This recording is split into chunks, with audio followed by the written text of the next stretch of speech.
সৰ্বপ্ৰথমে মহান ঈশ্বৰক ধন্যবাদ দিছোঁ আৰু জিহুৱাজুৰি ইউটিউব চেনেলৰ সকলো শ্ৰোতাবৃন্দক মোৰ তৰফৰ পৰা প্ৰভু যীশুৰ পবিত্ৰ আৰু মহান নামত নমস্কাৰ জনাইছোঁ।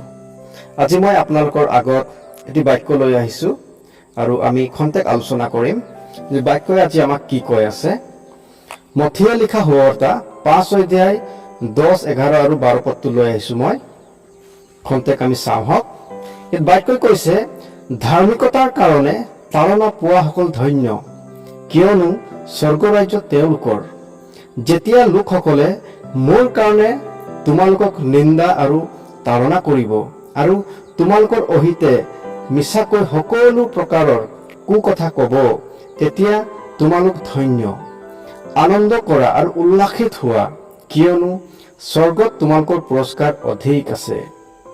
কাৰণ তোমালোকৰ পূৰ্বতে ভাবাদীসকল আছিল, তেওঁলোককো লোকসকলে সেইদৰে তাৰণা কৰিছিল। হয় প্ৰিয়সকল, আজি খুব সুন্দৰ এটা বাক্য আমি পাইছোঁ আৰু এই বাক্যই আমাক বুজাব বিচাৰিছে যে ধাৰ্মিকতাৰ কাৰণে তাৰণা পোৱাসকল ধন্য বুলি পেলাই বাক্যই কৈ আছে, কিয়নো স্বৰ্গ ৰাজ্য তেওঁলোকৰ।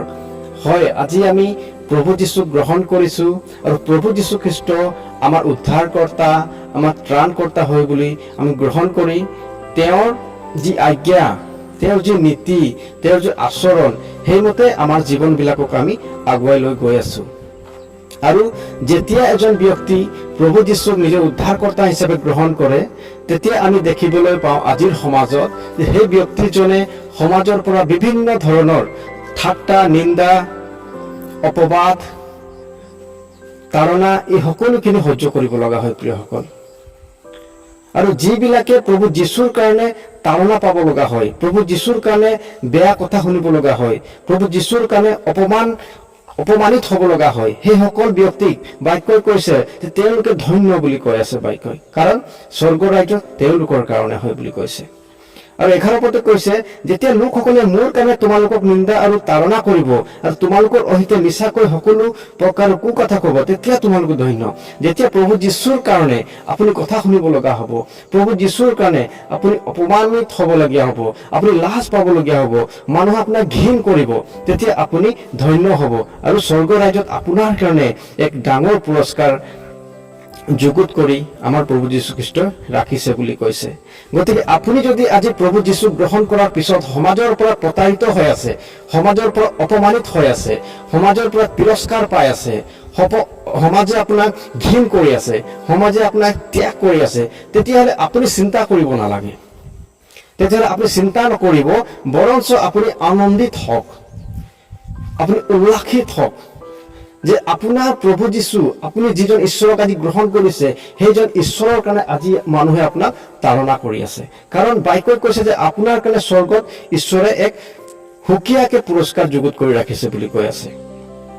আৰু সেই পুৰস্কাৰ আপোনাৰ কাৰণে বহুমূল্য হয় প্ৰিয়সকল। আৰু আপুনি আজি নিজকে সৌভাগ্যৱান ব্যক্তি বুলি ভাবক যে আপোনাৰ ঈশ্বৰৰ কাৰণে আপোনাক তাৰণা কৰা হৈছে। কাৰণ পৃথিৱীত কোনো এজন ঈশ্বৰৰ কাৰণে কোনো এজন ব্যক্তিক তাৰণা কৰা নহয়, কেৱল মাত্ৰ প্ৰভু যীশু খ্ৰীষ্টৰ কাৰণেহে মানুহে তাৰণা সহ্য কৰিব লগা হয় প্ৰিয়সকল। যিসকলে প্ৰভুত নতুনকৈ আহে তেওঁলোকে গম পায় যে আজিৰ এই সমাজ ব্যৱস্থাই তেওঁলোকক কেনেধৰণে তাৰণা কৰে, কেনেধৰণে তেওঁলোকৰ লগত ব্যৱহাৰ হয়, তেওঁলোকক ঘিণ কৰা হয়।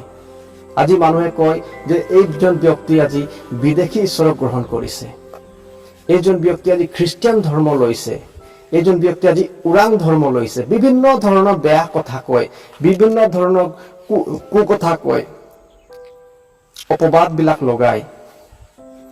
গতিকে আজি যদি আপুনি প্ৰভু যীশুৰ কাৰণে তাৰণা পাই আছে, তেতিয়াহ'লে আজিৰ পৰা আপুনি নিজকে ধন্য বুলি ভাবিব আৰু সেইজন সৃষ্টিকৰ্তা ঈশ্বৰক আপুনি ধন্যবাদ দিব, যিজনে আজি আপোনাক প্ৰভুৰ ওচৰত লৈ আহিছে।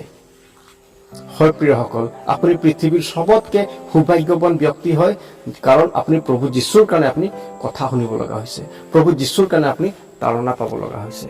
গতিকে মই আশা কৰিছোঁ যে এই শ্বৰ্ট মেছেজটোৰ যোগেদি আপোনাৰ জীৱনত থকা সমস্যাবিলাক, আপোনাৰ জীৱনত থকা যি প্ৰব্লেমবিলাক, যি আপোনাৰ চিন্তা আছিলে, সেই সকলো চিন্তাবিলাক খন্তেক দূৰ হ'ব আৰু আপুনি আশীৰ্বাদ প্ৰাপ্ত হ'ব যে প্ৰভুৱে আপোনাক বাক্যৰ যোগেদি কি কৈ আছে।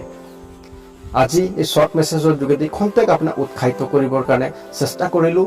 আপুনি যেনেদৰে প্ৰভুক নিজৰ উদ্ধাৰকৰ্তা হিচাপে আপুনি গ্ৰহণ কৰিছে, সেইদৰে আপুনি প্ৰাৰ্থনাৰে আৰু বাইবেল অধ্যয়নৰ যোগেদি আৰু ঈশ্বৰৰ লোকসকলৰ লগত সহভাগিতাৰ যোগেদি আপুনি আগুৱাই যাওক। ঈশ্বৰে আপোনাক সহায় কৰিব।